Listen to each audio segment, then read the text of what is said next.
പ്രിയമുള്ളവരെ, അവർക്കൊന്നുമില്ല മുമ്പിൽ, അവരുടെ കയ്യിലൊന്നുമില്ല. ആയുധമില്ല, സമ്പത്തില്ല, പ്രാണൻ ഏതാണ്ടൊരു നഷ്ടപ്പെട്ട രീതിയിലാണ്.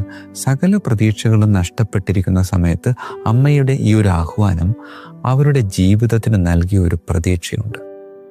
പ്രിയമുള്ളവരെ, ആ ഒരു കുന്നിൻ ചെരുവിൽ അവർ സാധിക്കുന്നവരൊക്കെ ഒരുമിച്ച് കൂടി ജപമാല ചൊല്ലി പ്രാർത്ഥിക്കാം. പ്രിയമുള്ളവരെ, ചരിത്രം പറയുന്നത് എങ്ങനെയാണ്? ആ കുന്ന് അല്ലെങ്കിൽ ആ ഒരു കൊച്ചു ഗ്രാമം പിടിച്ചെടുക്കുവാൻ ഏതാനും നിമിഷങ്ങൾ മാത്രം ബാക്കിയുള്ളപ്പോൾ ഈ പ്രഷ്യൻ സൈന്യം തൽക്കാലത്തേക്ക് യുദ്ധം അവസാനിപ്പിച്ച് 1-2 ദിവസം കഴിഞ്ഞപ്പോൾ എന്നേക്കുമായി യുദ്ധം അവസാനിപ്പിച്ച് സമാധാന കരാർ എഴുതി അവിടെ നിന്ന് തിരിച്ചു പോരുന്നതിന് മുമ്പ് ഈ യുദ്ധത്തിന് നേതൃത്വം നൽകിയ സേനാധിപൻ പറയുകയുണ്ടായി, ഞങ്ങൾക്ക് ആ ഒരു കൊച്ചു പ്രദേശത്തെത്തിയപ്പോൾ എന്തോ ഒരു ശക്തി ഞങ്ങളെ ഇങ്ങനെ തടഞ്ഞു നിർത്തുന്നത് പോലെ ഞങ്ങൾക്ക് തോന്നി എന്നാ പറയും. പ്രിയമുള്ളവരെ, ഇത് കേട്ട അവിടെയുള്ളവർക്കൊക്കെ ഈ പറഞ്ഞവന് വ്യക്തമായിരുന്നില്ല എന്തോ ഒരു ശക്തി എന്നാ പറഞ്ഞു. പക്ഷെ കേട്ടവർക്കൊക്കെ അത് വ്യക്തമായിരുന്നു. അത് വേറെ ആരുമല്ല, പരിശുദ്ധ അമ്മയാണ്. പ്രിയമുള്ളവരെ, സകല പ്രതീക്ഷകളും നഷ്ടപ്പെട്ട് മരണത്തിൻ്റെ വക്കിൽ നിന്നവർ മുറുകെ പിടിച്ചത് അമ്മയായിരുന്നു. അമ്മയിലൂടെ അവർ അവരുടെ ജീവനെ സ്വന്തമാക്കിയെടുക്കായിരുന്നു.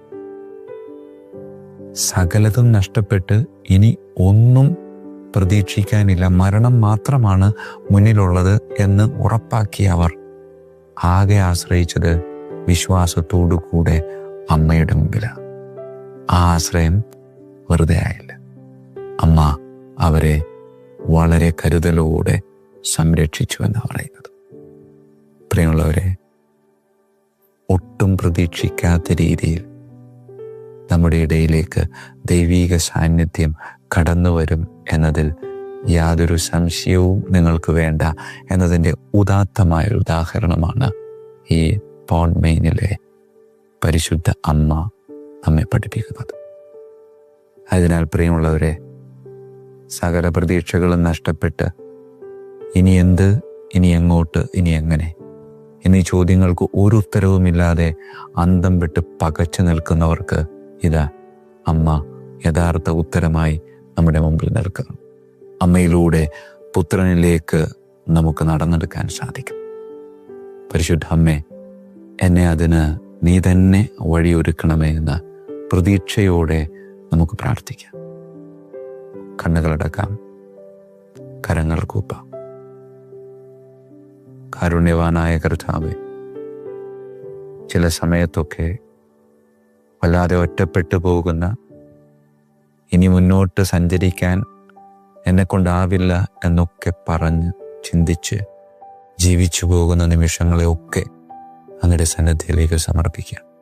അമ്മേ മാതാവേ, കാവലായി കരുതലായി കൂടെ നിന്ന് എന്നെയും കൊണ്ട് നിന്റെ മകൻ്റെ അടുക്കലേക്ക് സന്തോഷത്തോടുകൂടെ സഞ്ചരിക്കുവാനും ആ സഞ്ചാരം പ്രത്യാശയോടുകൂടെ മുന്നോട്ട് കൊണ്ടുപോകുവാനും ഞങ്ങളെ ഓരോരുത്തരെയും അനുഗ്രഹിക്കണമേ. കർത്താവായ ക്രിസ്തു വഴി ഞങ്ങൾ സമർപ്പിക്കുന്ന പ്രാർത്ഥന കേട്ടരുളണമേ. ആമേൻ.